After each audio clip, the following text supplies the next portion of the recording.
നമസ്കാരം. ചൈതന്യത്തിലേക്ക് എല്ലാവർക്കും വീണ്ടും സ്വാഗതം.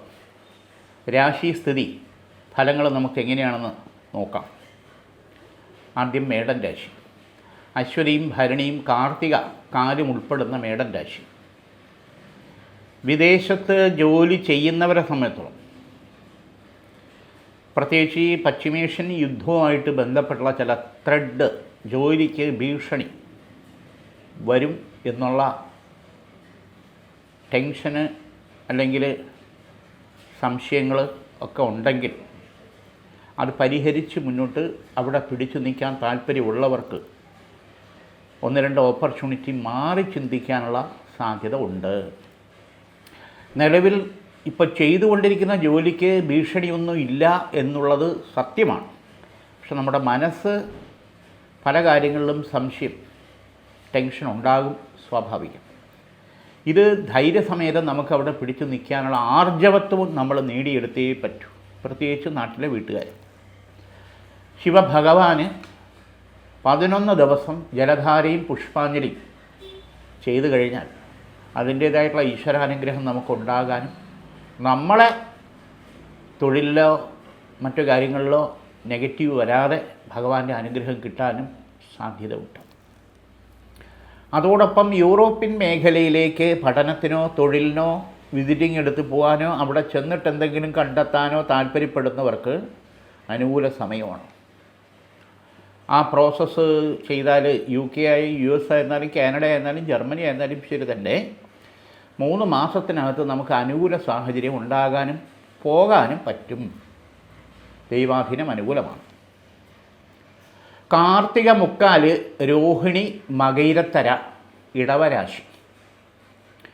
ഇടവരാശിക്കാരിൽ തൊഴിൽ മേഖലയിൽ, ഇവിടെ നാട്ടിലെ തൊഴിൽ മേഖലയിൽ കുറച്ച് ചലഞ്ചസ് ഉണ്ടാകാനുള്ള സാധ്യത ഉണ്ട്. അത് കൂടെയുള്ള 1-2 പേരുടെ നുണയും പാരവയ്ക്കലും പ്രശ്നങ്ങളും ശത്രുദോഷവും വിരോധവും ഒക്കെ അതിന് കാര്യകാരണം ആധാരമാകാം. പൊളിറ്റിക്സും നമുക്കെതിരെ ഉണ്ടാകാനുള്ള സാധ്യത ഉണ്ട്, രാഷ്ട്രീയ കാരണങ്ങളും. പക്ഷെ നമ്മളതിൽ ഇരയാകാതെ നമുക്ക് ന്യായമായിട്ടുള്ള പ്രമോഷനായിരുന്നാലും സാമ്പത്തിക മെച്ചമായിരുന്നാലും ബ്ലോക്കായിട്ട് നിൽക്കുന്ന സാമ്പത്തിക കാര്യങ്ങളും വന്നു ചേരാനും ദൈവാധീനം നമ്മൾ കണ്ടെത്തിയേ പറ്റൂ. പ്രത്യേകിച്ച് സെപ്റ്റംബർ ഒക്ടോബർ മാസത്തിൽ ചില ഷഫ്ലിങ് വരുമ്പോൾ അത് നമുക്ക് നെഗറ്റീവായിട്ട് ബാധിക്കാൻ പാടില്ല. ഇവിടെ അഷ്ടനീരാഞ്ജനം ശാസ്താവിന് ചെയ്യുന്നത് ഉചിതമായിട്ടുള്ള സമയമാണ്. 8 എള്ളുകിഴി നീരാഞ്ജനം, 8 ശനിയാഴ്ച അയ്യപ്പസ്വാമിക്ക് ശാസ്താവിന് നീരാഞ്ജനം ചെയ്യുക. 8 ശനിയാഴ്ച കാര്യങ്ങൾക്ക് ഒരു ഭേദമായിട്ടുള്ള അന്തരീക്ഷം നമുക്ക് ഉണ്ടാക്കി മുന്നോട്ട് പോകാനോ നെഗറ്റീവ് മാറി മുന്നോട്ട് പോകാനും ദൈവാധീനം തുണയാകും. വിവാഹ സംബന്ധമായിട്ടുള്ള തടസ്സങ്ങൾ കാണുന്നവരെ സംബന്ധിച്ചോളം, പല പ്രപ്പോസലുകളും വന്ന് കണ്ട് ഇഷ്ടപ്പെട്ടിട്ടും എന്തെങ്കിലും ചെറിയ കാരണങ്ങളാൽ തടസ്സപ്പെട്ട് നിൽക്കുന്നവരെ സംബന്ധിച്ചോളം ശരിയായിട്ടൊരു ബന്ധം, നമ്മുടെ വീടും നമ്മുടെ കാര്യങ്ങളും നമ്മുടെ രീതികളുമായിട്ട് ഒത്തിണങ്ങി പോകുന്ന സ്വഭാവശുദ്ധിയുള്ള നല്ലൊരു ബന്ധം വരാനും ഉറച്ച് നടക്കാനും പ്രത്യേകിച്ച് ഈ ചിങ്ങമാസത്തിൽ തന്നെ കാര്യങ്ങൾക്ക് തീരുമാനമുണ്ടാകാനും ദൈവാധീനം കാണുന്നുണ്ട്. ലക്ഷ്മി സ്വയംവര ചക്രം ഗൃഹത്തിൽ വച്ചിട്ട് 41 ദിവസം നെയ്വിളക്ക് കത്തിക്കണം. തടസ്സങ്ങൾ മാറി മംഗല്യയോഗം അനുകൂലമാകും. മകയിരത്തര തിരുവാതിര പുണർത്തത്തിൽ മുക്കാൽ മിഥുനരാശി. മിഥുനരാശിക്കാരെ സംബന്ധിച്ചോളം നോക്കുമ്പോൾ സാമ്പത്തിക അധിക ചെലവുകൾ ഒന്നിന് പുറകെ ഒന്നായിട്ട് വന്നുകൊണ്ടിരിക്കുന്ന സ്ഥിതി തുടർന്നുകൊണ്ടേയിരിക്കുക. കർക്കിടകം വരെ ഈ സമയദോഷമുണ്ട്. പ്രതീക്ഷിക്കാത്ത രീതിയിലുള്ള അധിക ചെലവുകൾ. അപ്പോൾ പിന്നെ എന്താ ചെയ്യുക? പലിശയ്ക്ക് എടുക്കുക, വായ്പ എടുക്കുക, തുടങ്ങിയിട്ടുള്ള പണയം വെക്കുക, തുടങ്ങിയിട്ടുള്ള കാര്യങ്ങളിലേക്ക് നമ്മൾ വീണ്ടും പോയിട്ട് വരും. അപ്പോൾ അതിലൊരു കരുതൽ ചില കാര്യങ്ങളിൽ ഉണ്ടായി പറ്റും. ആ സാമ്പത്തിക കാര്യങ്ങൾ നമ്മുടെ കൈക്ക് ഒതുങ്ങി, ബഡ്ജറ്റിന് ഒതുങ്ങി മുന്നോട്ട് പോകണം.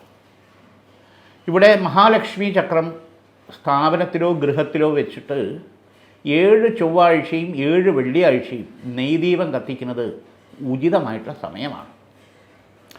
മിഥുന രാശിക്കാരെ സംബന്ധിച്ചിടത്തോളം ഉദരസംബന്ധമായിട്ടുള്ള എന്തെങ്കിലും രോഗാദി ലക്ഷണങ്ങൾ കാണുന്നുണ്ടെങ്കിൽ അടിക്കടിക്ക് ബുദ്ധിമുട്ടുണ്ടാകും. ദഹനം, അൾസറിൻ്റെ സ്റ്റോണിൻ്റെ ഇങ്ങനെയൊക്കെ ഉള്ള പ്രശ്നങ്ങളുണ്ടെങ്കിൽ ആയുർവേദ ട്രീറ്റ്മെൻറ്റ് ചെയ്യുന്നതായിരിക്കും വളരെ ഉചിതമായിട്ടുള്ള ഫലം നമുക്ക് കിട്ടാൻ യോഗം. പുണർതത്തിൽ കാല്, പൂയം, ആയില്യം, കർക്കടക രാശി. കർക്കടക രാശിയിൽ ദൈവാധീനം അനുകൂലം. ഇവിടെ നമ്മൾ പലപ്പോഴും ഇരയാകുന്ന അവസ്ഥയുണ്ടാകും. ഇവിടെ സ്വന്തം കാര്യം മാറ്റിവെച്ച് മറ്റുള്ളവർക്ക് വേണ്ടി ഇല്ലാത്ത സമയവും ഇല്ലാത്ത പൈസയും ഇല്ലാത്ത എല്ലാം കണ്ടെത്തി നമ്മൾ അവർക്ക് വേണ്ടി സഹായിക്കാൻ പോകുന്നൊരു സ്വഭാവവിശേഷം, അത് തിരിച്ച് നമുക്ക് തന്നെ ദോഷം വരും. ഗുണം ചെയ്താൽ അത് നമുക്ക് ദോഷമായിട്ട് വരുന്ന അവസ്ഥ. പെട്ടെന്ന് ബ്രേക്കപ്പ് ആവും ചില ബന്ധങ്ങൾ, മാനസികമായിട്ട് തളർന്നു പോകും, ഫോണ്, മെസ്സേജ് എല്ലാം ബ്ലോക്കായി പോകും. ഇതെന്ത് പറ്റിയെന്ന് നമ്മൾ ചിന്തിക്കുമ്പോൾ നമ്മുടെ തൊഴിലിനെയും നമ്മളെ പഠനത്തെയും വരെ ഈ ഒരു അറ്റാക്ക് അല്ലെങ്കിൽ അവിടെ നിന്നുണ്ടാകുന്ന പ്രതികരണം നമ്മളെ തളർത്തും. അതിൽ നിന്ന് നമ്മൾ പുറത്തു വന്നേ പറ്റൂ. ഇവിടെ അശ്വാരൂഢ കവചിത മുദ്ര നമ്മുടെ പേഴ്സിലോ നമ്മുടെ വാഹനത്തിൻ്റെ ഡാഷിലോ നമ്മുടെ സാമീപ്യമോ ഉണ്ടായിരിക്കേണ്ടത് അനിവാര്യമായിട്ടുള്ള സമയമാണ്. ഈ വക പ്രശ്ന പ്രതിസന്ധികൾ നമ്മൾ തരണം ചെയ്ത് മുന്നോട്ട് പോയേ പറ്റൂ, വിജയിച്ചേ പറ്റൂ. അതാണ് നമുക്ക് ആവശ്യം. ഡിഗ്രി എൻജിനീയറിംഗ് തലങ്ങളിൽ വർക്ക് ചെയ്യുന്നവരെ പഠിക്കുന്നവരെ സംബന്ധിച്ചോളം ഡിഗ്രി എൻജിനീയറിംഗ് തലങ്ങളിൽ ചില 1-2 പേപ്പറുകൾ അരിയർ വരാനുള്ള സാധ്യത വളരെ കൂടുതലാണ്. ഇപ്പോഴേ ശ്രദ്ധിച്ചാൽ അത് പരിഹരിച്ച് കംപ്ലീറ്റ് ചെയ്യാൻ പറ്റും. കുറച്ചുകൂടെ ഒരു ശ്രദ്ധയും താല്പര്യവും നമ്മളായിട്ട് ശുഷ്കാന്തിയോടുകൂടി കണ്ടേ പറ്റൂ, മുന്നോട്ട് പോയേ പറ്റൂ. ഇല്ലെങ്കിൽ ലോസ് ഉണ്ടാവും. 6 മാസമോ 1 വർഷമോ വീണ്ടും അത് എഴുതിയെടുക്കാൻ. അങ്ങനെയുള്ള സാഹചര്യം ഒഴിവാക്കുന്നതായിരിക്കും ഉചിതം. മകം, പൂരം, ഉത്രത്തിക്കാല്, ചിങ്ങരാശി. 2ാം വിവാഹ യോഗത്തിന് താല്പര്യപ്പെടുന്നവരെ സംബന്ധിച്ചോളം ശരിയായിട്ടുള്ളൊരു ബന്ധം, അതായത് ഡിവോഴ്സായി അല്ലെങ്കിൽ നമ്മുടെ പാർട്ട്ണർ മരിച്ചു, ഇനി ഒരു ബന്ധം ഇനി വേണ്ടാന്ന് നിശ്ചയിച്ച് കുറേ കാലം പിന്നിട്ട് വീണ്ടും ഈ ഒറ്റപ്പെടൽ സഹിക്കാൻ പറ്റാത്ത രീതിയിൽ 2ാം വിവാഹത്തെപ്പറ്റി ചിന്തിക്കുന്നവർക്കും താല്പര്യപ്പെടുന്നു അനുകൂല സമയമാണ്. നല്ലൊരു ബന്ധം നമുക്ക് നമ്മുടെ സാഹചര്യമായിട്ട് യോജിച്ചു പോകുന്ന നല്ലൊരു ബന്ധം വരാനും അത് ഉറച്ച് നടത്തി മുന്നോട്ട് പോകാനും ഈ ചിങ്ങമാസത്തിനകത്ത് ദൈവാധീനം കാണുന്നുണ്ട്. ചിങ്ങൻ രാശിക്കാരെ സംബന്ധിച്ചോളം മറ്റൊരു പ്രധാനപ്പെട്ട കാര്യം, കുടുംബ ഷെയറുമായിട്ട് ബന്ധപ്പെട്ട് ന്യായമായിട്ടുള്ള കിട്ടേണ്ട പങ്ക് അതൊരു സെറ്റിൽമെൻറ്റിലേക്ക്, കോടതി വ്യവഹാരം വരെ നിൽക്കുന്ന ചില സാഹചര്യങ്ങൾ ഉണ്ടെങ്കിൽ പുറത്ത് ഒരു സെറ്റിൽമെൻറ്റിലേക്ക് ന്യായമായിട്ടുള്ളൊരു വീട്ടുവീഴ്ചയോടുകൂടി കാര്യങ്ങൾ എത്തിക്കാൻ ദൈവാധീനം കാണുന്നുണ്ട്. ഉത്രത്തിമുക്കാല്, അത്തം, ചിത്തിരത്തര, കന്നിരാശി. ഭഗവതീ കടാക്ഷം ഗുണകരമായിട്ടുണ്ട്. ഇവിടെ ചില ശത്രുദോഷങ്ങൾ, വിരോധങ്ങൾ, വൈരാഗ്യങ്ങൾ വീണ്ടും നമ്മളെ വേട്ടയാടാനുള്ള സാധ്യത കൂടുതലാണ്. പോലീസ് സ്റ്റേഷൻ, കോടതി ഈ തരത്തിൽ വരെ ഇതിനു മുൻപ് 2 തവണ കാര്യങ്ങളെ വലിച്ചഴച്ച സാഹചര്യം ഉണ്ടായിട്ടുള്ള ശത്രുദോഷം പോലും വീണ്ടും തലപൊക്കി പല കാര്യങ്ങളെയും നമ്മളെ വലയ്ക്കാനുള്ള സാധ്യത വളരെ കൂടുതലാണ്. ശത്രു സംഹാര ഉപചാരക്രിയ ചെയ്യും. ഭഗവതി ക്ഷേത്രത്തിൽ, ഭദ്രകാളി ക്ഷേത്രത്തിലോ രക്തപുഷ്പാഞ്ജലി, അത് ഗുരുതി പുഷ്പാഞ്ജലി എന്ന് പറയും. അത് 11 ചൊവ്വാഴ്ചയോ 11 വെള്ളിയാഴ്ചയോ മുടങ്ങാതെ ചെയ്യേണ്ടത്. ഈ വക ദോഷങ്ങളിൽ നിന്ന് നമുക്കൊരു പ്രൊട്ടക്ഷൻ കിട്ടും. രക്തപുഷ്പാഞ്ജലി ചെയ്യുന്നത് വളരെ വിശേഷം. ചിത്തിരത്തര, ചോതി, വിശാഖത്തിൽ മുക്കാൽ, തുലാം രാശി. ഈശ്വരാനുഗ്രഹം ഗുണകരമായിട്ട് തന്നെ കാണുന്നുണ്ട്. വീടിൻ്റെ മെയിൻ്റനൻസ് സംബന്ധമായിട്ടുള്ള കാര്യങ്ങൾ എന്തെങ്കിലും ചെയ്യാനുണ്ടെങ്കിൽ അതൊരു ശരിയായിട്ടൊരു പ്ലാനിങ്ങോടുകൂടി ചെയ്താൽ അനുകൂല സമയമാണ്. കാരണം വാസ്തുദോഷങ്ങളൊന്നും നമ്മളെ താമസിക്കുന്നവരെ ബാധിക്കാൻ പാടില്ല. വാസ്തു ഉപചാരക്രിയ, ഈ മെയിൻ്റനൻസ് കഴിഞ്ഞതിന് ശേഷം വാസ്തു പൂജ ചെയ്ത് പഞ്ചശിരസ് സ്ഥാപിക്കുന്നത് ഉചിതമായിട്ടുള്ള ഫലം നമുക്ക് കിട്ടും. നമ്മുടെ വീട്ടിന് അതിൻ്റെ ലക്ഷ്മി സാന്നിധ്യം അനുകൂലമാകും. പഞ്ചശിരസ് സ്ഥാപിക്കുക. വിശാഖത്തിൽ കാൽ, അനിഴം, തൃക്കേട്ട, വൃശ്ചിക രാശി. ഈശ്വര കടാക്ഷം ഗുണകരമായിട്ട് തന്നെയുണ്ട്. ഇവിടെ ചില പ്രശ്നങ്ങളിൽ പെട്ട് നമ്മുടെ സ്ഥാനം തെറിക്കാനുള്ള സാധ്യതയുണ്ട്, നഷ്ടപ്പെടാനുള്ള സാധ്യതയുണ്ട്. അത് പൊളിറ്റിക്സ്, രാഷ്ട്രീയ അല്ലെങ്കിൽ സംഘടനാ തലത്തിൽ നിൽക്കുന്നവരെ സംബന്ധിച്ചിടത്തോളം നമ്മളെ കൂടെ നിൽക്കുമെന്ന് പ്രതീക്ഷിക്കുന്നവർ കാല് മാറും, കൂടെ നിൽക്കില്ല. പാര വയ്ക്കും. ഒരു കരുതൽ, ജാഗ്രത നമുക്കുണ്ടായേ പറ്റൂ. ഇല്ലെങ്കിൽ നമ്മൾ പോലും അറിയില്ല നമ്മൾ വീഴുന്നത്. ആ വീഴ്ച നമ്മൾ ഒഴിവാക്കിയെടുത്തേ പറ്റൂ. പിന്നെ അല്ലാതൊരു വീഴ്ച, സ്റ്റെപ്പ് ഇറങ്ങുമ്പോഴോ ബാത്റൂമിലോ തലചുറ്റിയോ വണ്ടിയെന്നോ ആക്സിഡൻ്റ് എന്ന് പറയും. അതും ദൈവാധീനം കൊണ്ട് ഇതിനു മുമ്പ് 2 തവണയും നമ്മൾ മാറിക്കിട്ടി. പ്രത്യേകിച്ച് ഈ കർക്കിടക മാസം വരെ ശ്രദ്ധിക്കണം.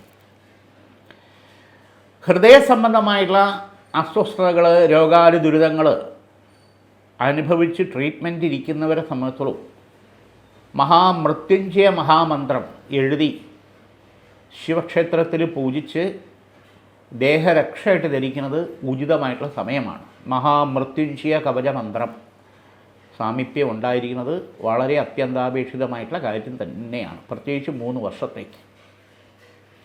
മൂലം, പൂരാടം, ഉത്രാടത്തിക്കാല് ധനുരാശി ഈശ്വരാധീനം ഗുണകരമായിട്ട് കാണുന്നുണ്ട്.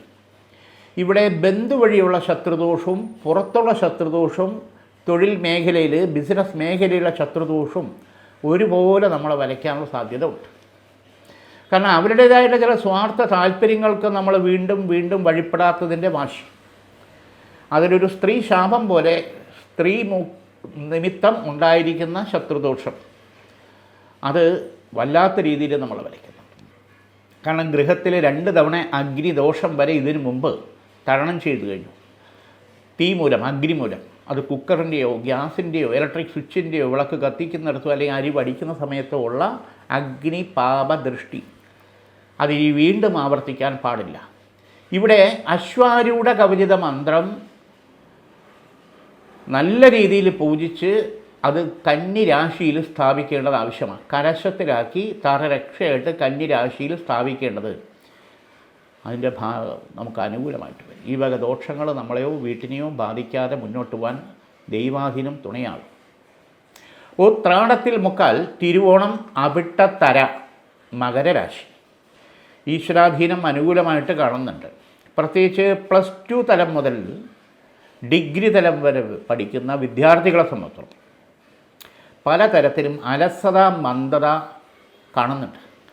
ഏതെങ്കിലും 1-2 വിഷയത്തിന് നമ്മൾ പുറകോട്ട് പോവുക, അതിൽ അരിയർ വരിക, എപ്പോഴെപ്പോഴും പടിയെന്ന് പറയുന്നത് ഇഷ്ടപ്പെടാതെ ഒരു വാശിയും ദേഷ്യവും പ്രകടിപ്പിക്കുക, എപ്പോഴും മൊബൈലിൽ ശ്രദ്ധ ചെലുത്തുക.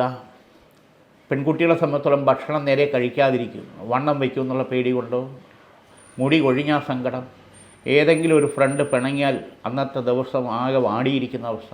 ആൺകുട്ടികളെ സംബന്ധിച്ചോളം ജിമ്മിൽ പോകണോ, കരോട്ടയ്ക്ക് പോകണോ, മുടി സ്പൈക്ക് ചെയ്യണോ, ടാറ്റു കുത്തണോ, ഇങ്ങനെ പലതരത്തിലുള്ള പ്രശ്നങ്ങൾ. പ്രത്യേകിച്ച് ബൈക്കിൽ വാഹനം അത് കുറച്ച് ശ്രദ്ധിക്കണം.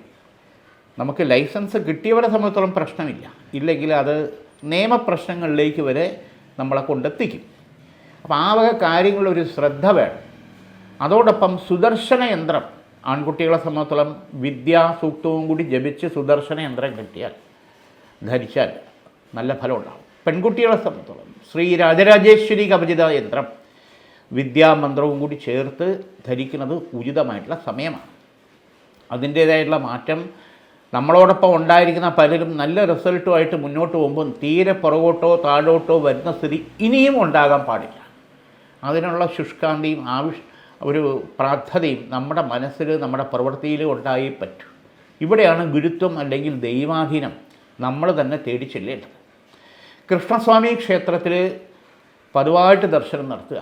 ആഴ്ചയിൽ 1 ദിവസമെങ്കിലും ദർശനം നടത്തി ഭഗവാന് സമർപ്പിക്കേണ്ടത് സമർപ്പിക്കുക. തുളസിമാലയോ പുഷ്പാഞ്ജലിയോ എന്താണെന്ന് വെച്ചാൽ അത് ചെയ്യുന്നത് ഉചിതമായിട്ടുള്ള സമയമാണ്. അത് അവരവർ തന്നെ പോകുന്നതായിരിക്കും ഏറ്റവും കൂടുതൽ ഉചിതം.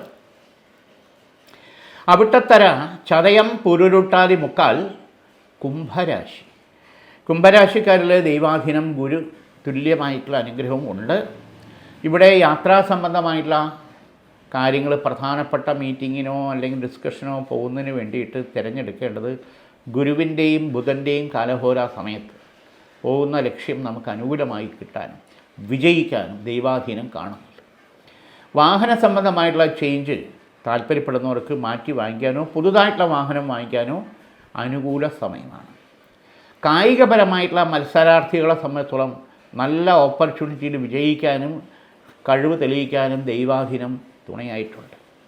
ഇവിടെയും മഹാനരസിംഹ കവച മന്ത്രം മുദ്രയായിട്ട് നമ്മുടെ ബാഗിലോ നമ്മുടെ പേഴ്സിലോ നമ്മുടെ മേശയ്ക്കകത്തോ സൂക്ഷിക്കുന്നത് ഹൈ എനർജിയിൽ കാര്യങ്ങൾ ക്രിയേറ്റ് ചെയ്ത് വിജയിക്കാൻ ഈശ്വരാധീനം തുണയാകും. പൂരുരുട്ടാതിക്കാല് ഉത്രട്ടാതി രേവതി മീനം രാശി. ഇവിടെ രണ്ട് തരത്തിലുള്ള പ്രശ്നങ്ങളാണ്. വ്യവഹാര സംബന്ധമായിട്ടുള്ള കാര്യങ്ങളിൽ പുറത്ത് കോടതി നടപടിയിൽ നിൽക്കുന്ന, കുടുംബ കോടതി നടപടിയിൽ നിൽക്കുന്ന വ്യവഹാര സംബന്ധമായിട്ടുള്ള കാര്യത്തിൽ നമ്മളെ ന്യായമായിട്ടുള്ള രീതിയിൽ ഒരു ഒത്തുതീർപ്പിലേക്ക് വരാനുള്ള സാഹചര്യം അനുകൂലമായി കാണുന്നുണ്ട്. ന്യായമായിട്ടുള്ള രീതി എന്ന് പറയുമ്പോൾ നമ്മുടെ ഭാഗത്തുനിന്നും കുറച്ച് വിട്ടുവീഴ്ച മനോഭാവത്തോടു കൂടി കാര്യങ്ങൾ കണ്ടെത്തി മുന്നോട്ട് പോകണം. രണ്ടാമത്, കുടുംബക്ഷേത്രത്തിൽ അതിൻ്റേതായിട്ടുള്ള പ്രായശ്ചിത്ത പരിഹാരം ചെയ്ത് ശാപങ്ങൾ ഒഴിവാക്കിയെടുക്കണം. അതാത് കുടുംബ ദേവാലയത്തിൽ നമ്മളായിട്ട് തന്നെ അതിൻ്റെ പരിഹാരം ചെയ്ത് മുന്നോട്ട് പോകേണ്ട സമയം തന്നെയാണ്. പിതൃക്കളുടെ ദോഷങ്ങൾ മുടങ്ങിയതൊക്കെ പരിഹരിച്ച് മുന്നോട്ട് പോകണം. തിരുവല്ലത്തോ വർക്കലയിലോ തിരുനെല്ലിയിലോ തിരുമുല്ലവാരത്തോ ഒക്കെ അതിൻ്റേതായിട്ടുള്ള സമർപ്പണ ക്രിയകൾ, അതായത് കൂട്ടുബലി അല്ലെങ്കിൽ പ്രായശ്ചിത്ത ബലി ചെയ്ത് തിലഹോമം നടത്തി പാൽപ്പായസവും ഭഗവാന് നിവേദിക്കണം. ആ പിതൃക്കളുടെ അനുഗ്രഹം എന്നെ മറന്നോ എന്നുള്ള ചോദ്യം വരാൻ പാടില്ല, ശാപവും വരാൻ പാടില്ല. അത് ചെയ്യുന്നത് അത് കുടുംബ പേരിൽ ചെയ്താൽ മതി. അതായത് അജ്ഞാത സങ്കല്പത്തിൽ നിൽക്കുന്ന ദുർമൃതി ശാപനങ്ങൾ വരെ നമുക്കതോടുകൂടി നിവർത്തി ഉണ്ടാക്കാൻ പറ്റും. ഇന്നിവിടെ ഈ വാരഫലം നമുക്ക് തീരുകയാണ്. വീണ്ടും നമുക്ക് അടുത്ത ആഴ്ച. എല്ലാവർക്കും